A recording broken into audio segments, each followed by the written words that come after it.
I know you're all very excited to be here. Thank you very much. We have a consent agenda that is very long. So I want you to please raise your hand or do any motion or any way to get my attention if I need to pull anything out of the agenda, okay? All right, I take that as a yes. I'm going to start reading through the items. RS 2018-1491 by O'Connell and Bettner. It authorizes 401 Union Hotel, LLC to construct and install an aerial encroachment at 401 Union Street.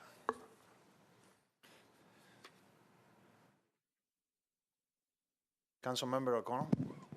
Thank you, Mr. Chair.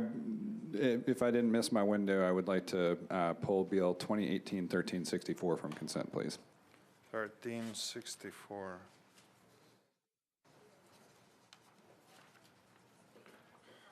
The window is ongoing, so you can do that at any time.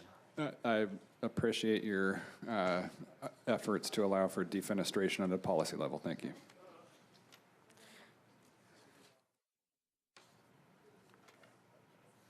That's the Kindle one, right? Okay. All right. So, next item, BN 2018-1363. Yes, Councilmember Murphy. I don't think you've gotten there yet. There was a council member distracting me. Okay. I have 2 to pull from consent. Do you want me to just go ahead and tell you now? Yeah, sure. What are they? 65 and 66. Bless you.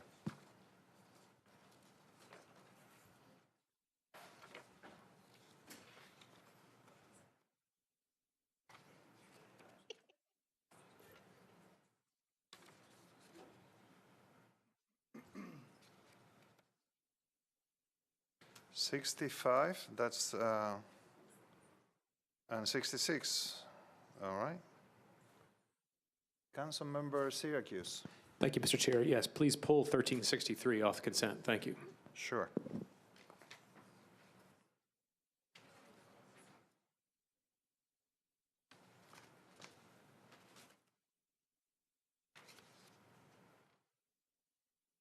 Where is that one?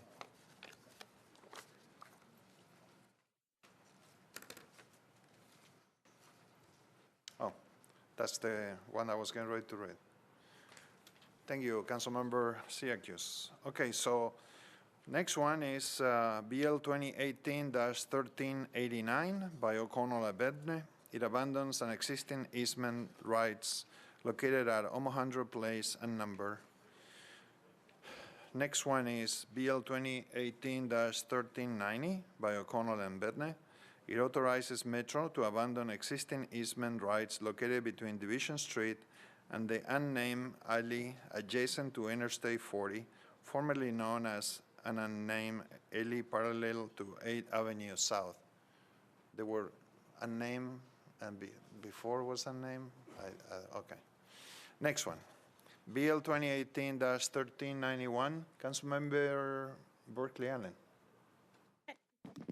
I just have a question about the one that we just went past. Do you want me to pull it from consent or just ask my question? Whatever you want to Okay, let me just, I just want to make sure that that's not a possible future greenway that we're giving up. Can anyone answer that question? Can you remind me the number?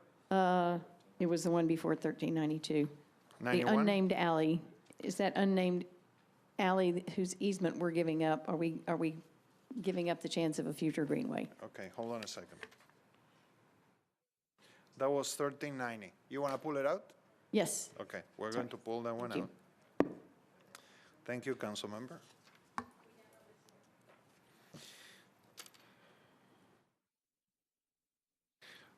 Okay, BL 2018-1391 by Bedne and O'Connell. It authorizes Metro to abandon an existing sanitary sewer main and accept a new sanitary sewer main, sanitary sewer manholes, and easements for property located at 100 and 104 Fern Avenue.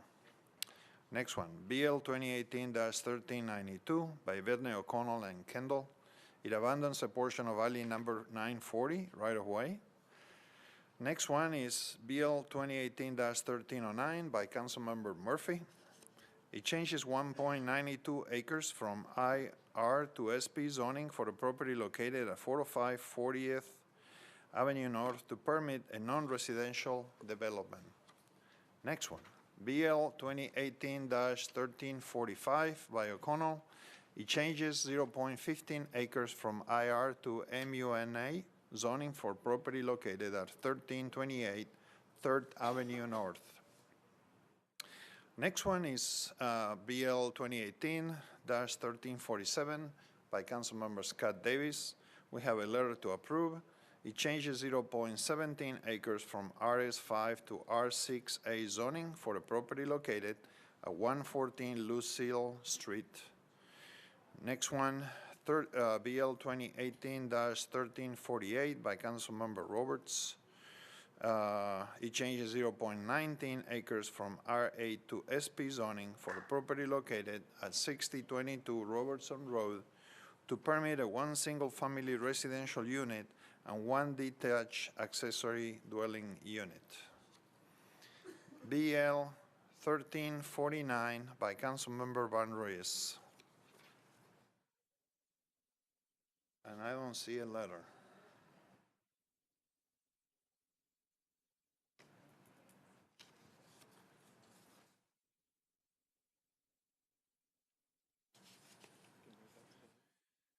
$13.49.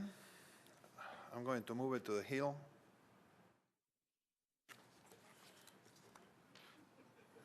BL 2018-1350 by Councilmember Syracuse. It changes 3.58 acres from RS10 to RM40 SP zoning for property located at 2303 Lebanon Pike and number, and 100 Blue Hill Drive within the downtown Donaldson urban design overlay. He has a substitute. Do we need to pull it out? We're going to have to pull it out because there is a substitute.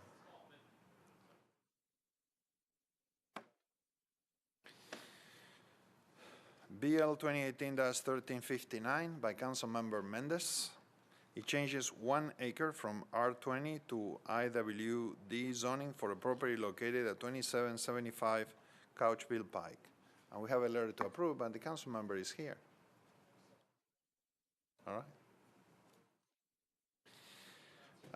BL 2018-1352 by Councilmember Scott Davis. It changes 0.3 acres from RS5 to R6 zoning for property located at 1408 and 1430 Rosedale Avenue. We have a letter to approve.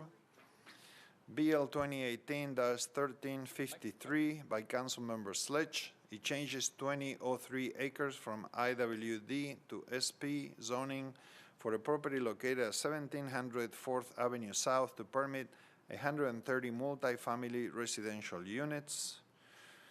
BL 2018-1354 by Councilmember Hastings. It changes 11.13 acres from IR to MUG zoning for property located at 341 Great Circle Road, and we have a letter to approve. BL 2018-1355 as amended by Councilmember Murphy. It changes 1.41 acres from IR to SP zoning for a property located at 4110 Charlotte Avenue to permit a mixed-use development as amended. BL 2018-1356 as amended by Councilmember Murphy. It changes 4.38 acres from IR to CS to from IR and CS to SP zoning for a property located at 3800 Charlotte Avenue to permit a mixed-use development as amended. Next item is BL 2018-1359 by Councilmember Sledge. It changes 2.04 acres from IR to MULA zoning for property located at 425 Chestnut Street and 1201 Brown Street. We have another one by Councilmember Van Rees without a letter, so I'm going to move it to the Hill. That's 1360. Next one is BL 2018-1362 by Councilmember Sledge. It changes 1.92 acres from IR to SP zoning for property located at 630, 634, 638, and 640 Hamilton Avenue to permit 37 multifamily residential units, of which a maximum of 4 units are permitted as live work units. Okay. Moving along.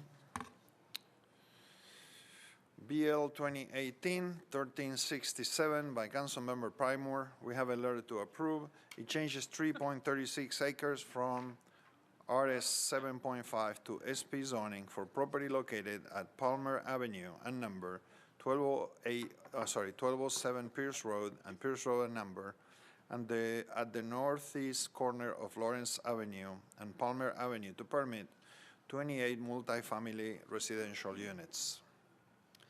BL 2018-1368 by Councilmember Sledge. It changes 0.61 acres from IWD to SP zoning for property located at 806 Olympic Street and 1019 8th Avenue South to permit all uses of MULA with an overall maximum building height of 5 stories in 60 feet. BL 2018-1369 by Councilmember Scott Davis. It changes 0.61 acres from RS10 to RM20-A zoning on properties located at 433, 435 East Trinity Lane. And the last one is BL 2018-1370 by Councilmember Pooley. It changes 19.87 acres from R20 to SP zoning for property located at 1120 Glendale Lane to permit 31 single-family lots or a community education use of up to 200 persons, a religious institution, an orphanage, or a daycare center over 75. There is a proposed amendment on that one, so we have to pull it out and move the amendment. So why don't we start on that one? Councilmember Pooley, you want to do that? Okay, go ahead.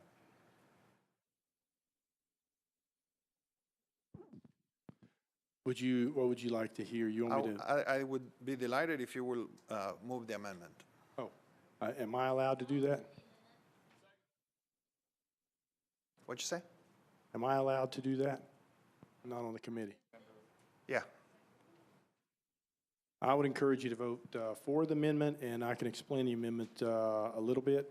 What we did is we strengthened a couple of portions of the SP, which include stormwater and trees. We added a 1-for-1 ratio when there is a tree that's cut down. For example, a 26-inch tree would be replaced inch for inch, meaning 26 inches of trees would replace that with a minimum of 4-inch caliber. We also have a 2-year bond written in there. There was also some language cleaned up, just some clerical error that a number was incorrect. That was cleared up in the amendments. Mr. Jameson, am I missing anything? So those are the amendments that we're moving today. Okay. Well, I jumped the gun on this. I should have moved the consent agenda first. But let's finish this one, and then I'll do the consent agenda. I apologize for getting excited about it. So we have a motion and a second. All in favor about Bill 2018-1370, say aye. Oh, yes. I thought that she had moved the amendment. Sorry. So she moved the motion, and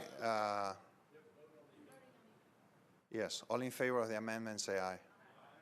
Okay, now all in favor of legislation as amended, say aye. What?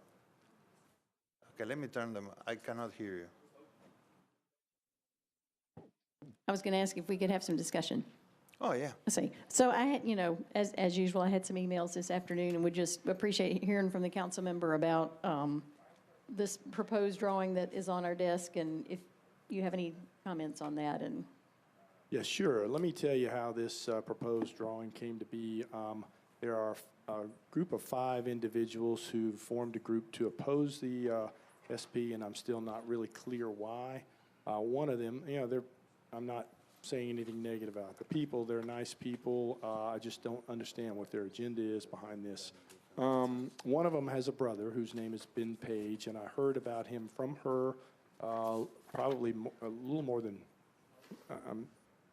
several months ago, actually. I think at a meeting in August. We also had a meeting subsequent to that where this was discussed, and she indicated that Ben Page was a landscape architect or something to that effect. So I ended up, they wanted to show a proposal to me, and I said, that's fine, you can do what you want to. I think the proposal is designed to specifically to save the historic buildings. I had a meeting with this group of people and what I thought was this architect and their attorney on October the 24th, and as it turns out, that wasn't the individual in question here. So we haven't seen this until now. I took a look at the proposal when it came in the email to us, I believe yesterday for the first time, and it's basically a site plan that was presented by someone at the 11th hour. I'm not sure what the agenda here is, except to make an attempt to save the historic buildings. The site plan has not been, as I understand it, has not been submitted to planning, so we've got, they can't weigh in on it and let us know the legitimacy. But when I look at it, it's got a lot of things in it. It's got some things in it that the neighbors do not want, and we fought hard to get in our amendments. Number one is the connectivity piece, which does connect to Glendale, and that's one of the things that the neighbors fought hard to keep out, which is in the amendments of the SP. So I don't support this site plan in any way, shape, or form. And again, with respect to the historic buildings, I've tried on no less than 5 occasions to work through a way where we could save these, and we cannot without the consent of the property owner. So I've told Deborah Evans, whose brother is Ben Page, who did prepare this, that this doesn't preclude them from working with the property owner if they want to work out some kind of deal with the property owner subsequent to the SP, but I don't think this should impact the SP moving forward. So I don't want to defer this. Thank you. Okay, sorry about before. Councilmember Mina Johnson. Thank you, Chair. So my question is the same thing, because we, as a planning committee member, and I'm sure many council members received lots of emails from several neighbors concerning this. So my question is to planning. This, I think the drawing has good merit, such as increasing open space. So if this SP is not final SP, rather conceptual, so between now and final SP, if development team come up with more open space to kind of incorporate a neighbor's wish, or for whatever the reason, if they have decided for preserving the existing structure will be feasible for their plan, if they have decided, will the applicant have that kind of choice to incorporate prior to the final submission of the permit?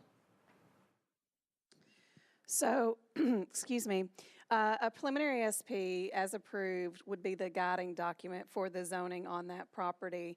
At such time that a final SP is submitted, we would review that against the preliminary SP to make sure that it is consistent with the goals of the preliminary SP. Some minor modifications may be allowed, but to the extent that there may be, right now there's, in the plan, it's not disturbing flood areas. So to the extent that it may change some of those things, then we would have to study it. It's really difficult to say. Planning has not seen the plan that has been distributed. And so it's difficult to say what level of change would be allowed. We review each one on its merit. I understand, thank you. So I guess the basic question is, if the currently submitted plan has a certain percentage of open space, and if the final plan include more open space, such as preserving more trees, would that go against the preliminary plan? Well, it depends, because if you're increasing open space, you're losing area in some other way. And so if it's increasing open space by decreasing the size of the lots, that may not be something that can be supported. And so, like I said, any change kind of has a domino effect. We would have to review it in totality to determine if it is consistent with the concept of the approval. And so really, without seeing the plan and comparing it to that that's included with the SP, it's difficult to answer. Thank you. And so this current SP is, I think, presented to us as a disapproved plan. And could you speak the basis of the reasoning for the disapproval?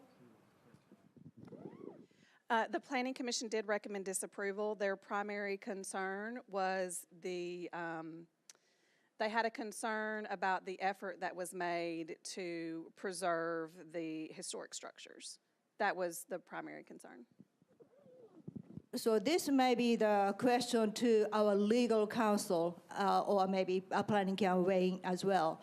As far as I know, we as a Metro Council would like to preserve such, historic buildings such as this, but we as a council, or for that matter, anybody, do not have authority to develop, nor a property owner to force to preserve those kind of buildings. Is it correct? So the property is designated as eligible for listing in the National Register of Historic Places. It is not in a local designated conservation, preservation, or landmark district. Designation on the National Register, this is listed as eligible for listing, so it's not listed. But even a listing on the National Register is largely honorary. It doesn't have with it any protections against demolition. Thank you. So, this is, I was wondering what's the reason for disapproval. I think typically planning commissioners were to recommend approval or disapproval based on the plan is in line with the general plan or not.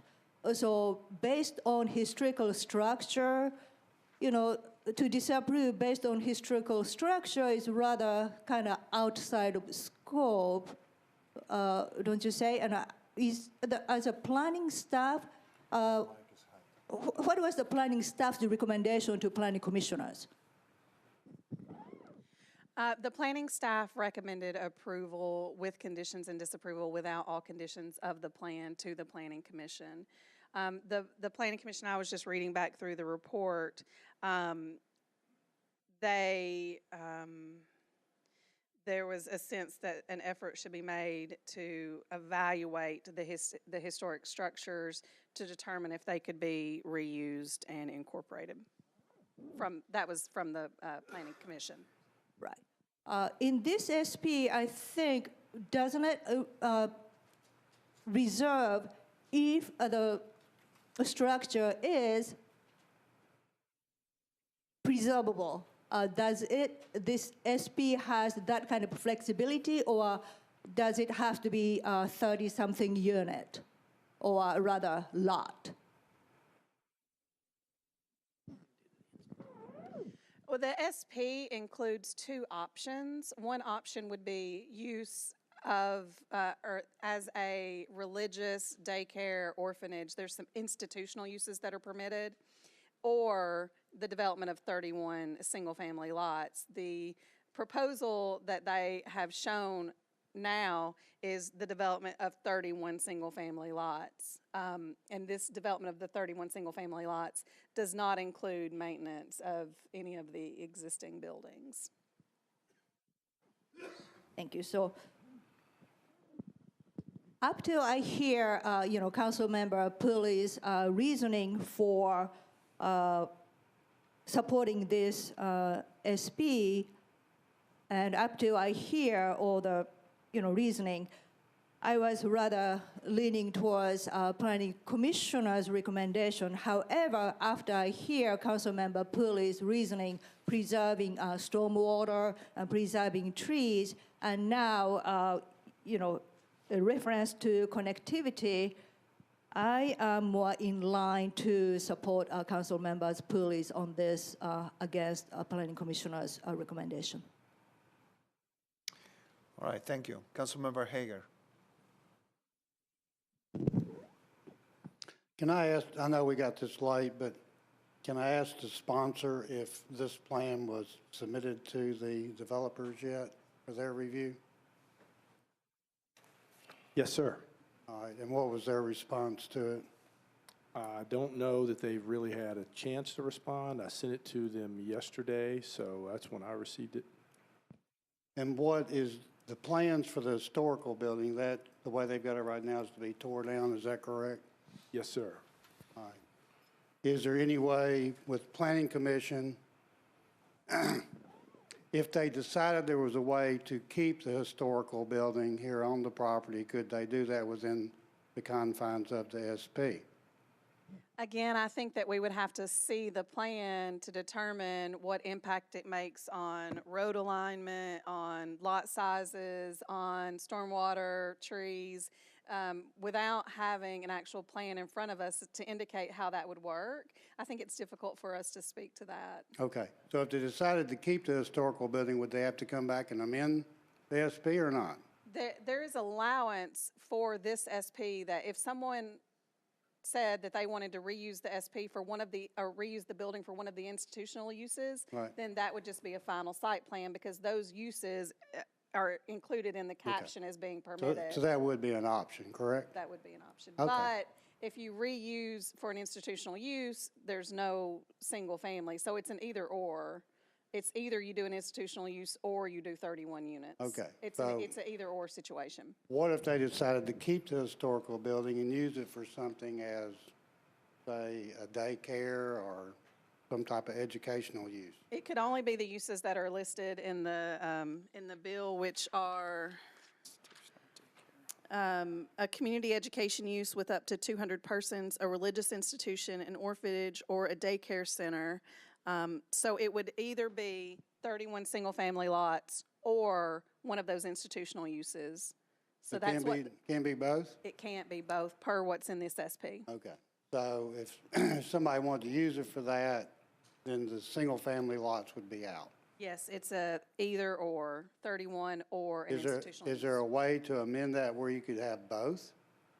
I think probably not without us seeing a plan as to how that works, because institutional uses would have parking needs that would have to be taken into consideration, and stormwater would have to review how that would work, and to include any other residential uses. You know, you're kind of, those uses sometimes have competing goals, and so I think we would have to look at how it would work all together. And so I think without seeing a plan, that would be difficult. Thank you. Any more question, comments? Okay, so the motion to amend passed. Now we were discussing the amended legislation. Is there a motion? The motion to what? Approve. To approve? Okay. So Councilmember Sledge made a motion to approve. Is there a second? Any more discussion? No? All in favor, say aye. Oppose? Yes, ma'am. Okay, Council Lady. All right, thank you. Okay, so I'm going to go back and read the items without the captions of everything that was on the consent agenda. I jumped the gun before, I apologize. I got carried away. And we are going to add the two that Councilmember Van Rees had because she's here joining us. All right, so I'm just going to read the numbers, just so you know which ones they are. 1491, 1389, 1391, 1392, 1309, 1345, 1347, 1348, 1349, 1351, 1352, 1353, 1354, 1355, 1356, 1359, 1360. Probably need to read the caption.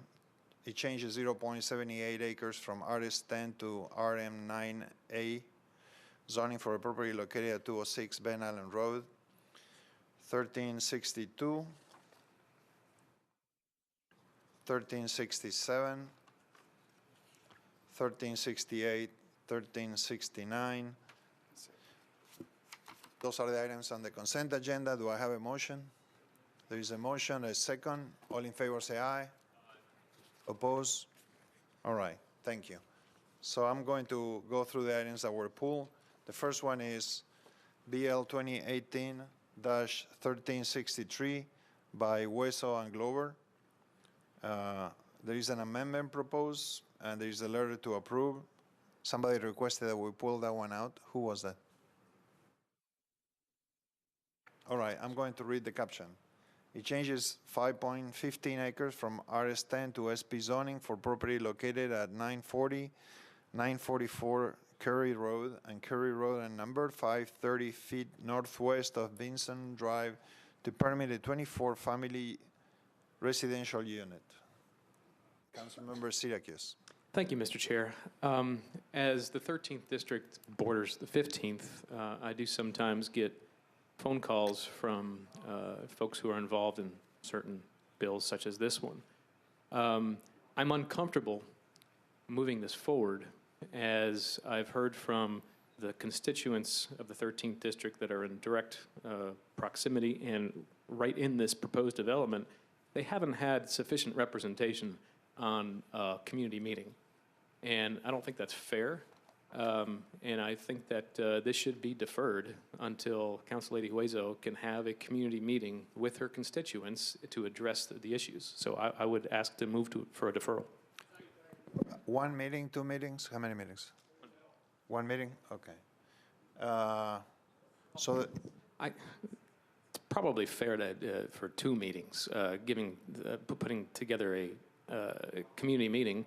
But now that I'm thinking about it, it is during the holidays here. I'm open to suggestions on the length of a deferral. Two meetings, I'd agree, 2 meetings. okay, so there is a motion to defer for 2 meetings. Councilmember Mina Johnson. Thank you, Chair. I do support the motion, 2-meeting motion deferral, but I would like to suggest to bring the bill back to Planning Committee as well. All right, so we have a motion to defer for 2 meetings and bring it back to the Planning Committee. Do I have a second? All in favor say aye. Oppose? All right, thank you. Next item that was pulled is BL 2018-1390 by O'Connell and Bedne. It authorizes Metro to abandon an existing easement rights located between Division Street and unnamed alley adjacent to Interstate 40, formerly known as an unnamed alley parallel to 8th Avenue South. Councilmember Berkeley Allen, pull it out. Councilmember O'Connell, sorry. Thank you, Mr. Chair.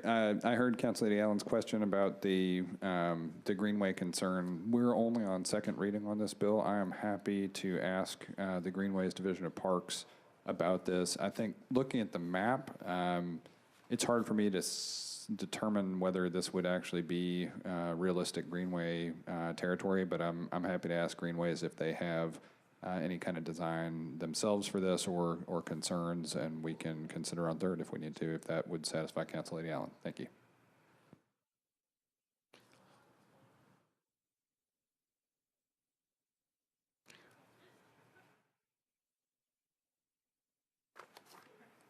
Her mic is on. Hi. So this one, as part of the mandatory process, it would have been submitted and gone through Greenways Parks for review.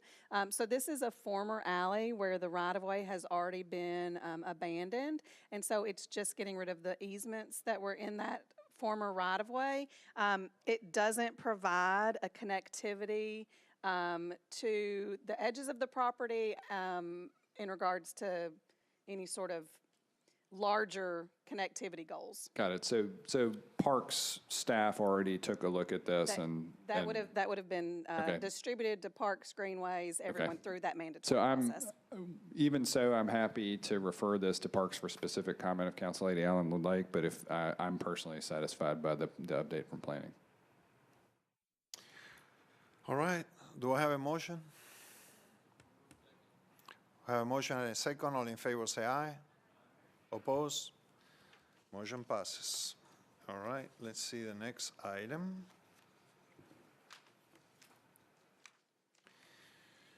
Substitute Bill BL 2018-1350 by Councilmember Syracuse.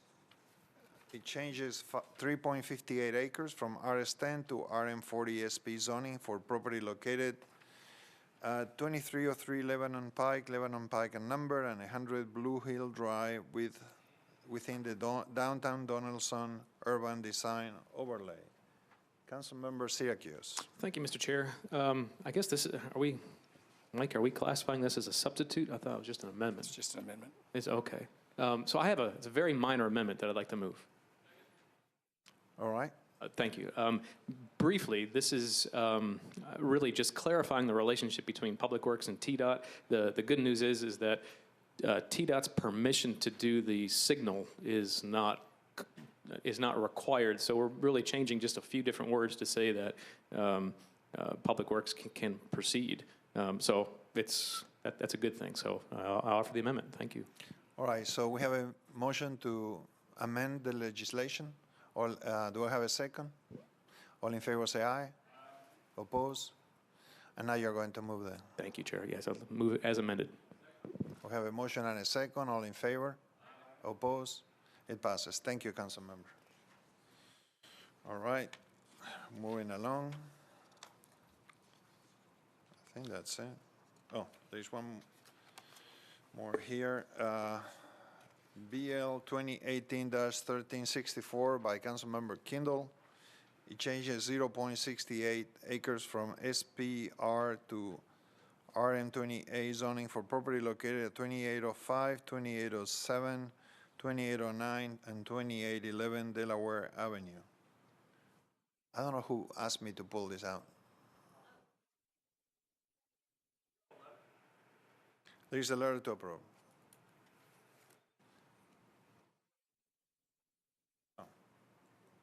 Thank you, Mr. Chair. On this one, I want to be careful, right? We had a tough conversation about the interplay of land use and the specific uses available under zoning policy. Here, this is an example where we are moving from an SP with a certain amount of entitlements, but also with some restrictions to a base RM zoning. The concern I have here is that we are, with last year's discussions around short-term rental policy and how it is effectively a zoning policy, my concern here is that when we are moving from a zoning that restricts a given set of uses to one that effectively re-enables those uses, that we might be doing unintentional harm to communities that aren't expecting it. I have two different neighborhoods in District 19 that I know are terrified of recent developments in this regard, where base entitlements of both RM and MUN are about to be used for significant short-term rental activity, and the residential areas immediately surrounding those have profound concerns. And I just want council members to be aware that as long as RM as an R type of zoning is excluded from the zoning hole we partially closed with BL 2017-608, that this type of rezoning effort is more than likely done in order to enable short-term rental activity, and I'm not interested in fostering that in residential areas. Thank you. All right, so any more comments? All right, so yes, Council Lady Mina Johnson. Thank you, Chair. In that instance, I think it would be fair to hear from the sponsor. So I would like to recommend to defer one meeting until we hear from the sponsor of the bill with intention and so forth. So you want to bring it back to the... Yes, to the bring planning back to committee? the planning committee. Okay, so you want to frame your motion? Yes, I would like to move to defer and bring the bill back to the, defer one meeting and bring back to the planning committee All for right. discussion. So we have a motion. Is there a second? We have a motion and a second. All in favor say aye. Oppose? All right. Thank you, Council Lady. There are two more from Councilmember Pulley.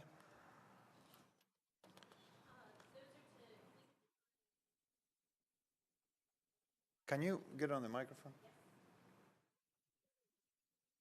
I think he's gone to committee, and he's asked me to just defer those two for one meeting each. All right. So we have a motion and a second to defer for one meeting. All in favor say aye. I'm going to read those two just in case before you say, before we finish. Those are 1365 and 1366. So the motion had ayes. Anybody against it? No, the motion passes. Thank you. And I think that's it for the agenda. Thank you all. Sorry for my original sin at the beginning of the meeting. Thank you. No, we got it.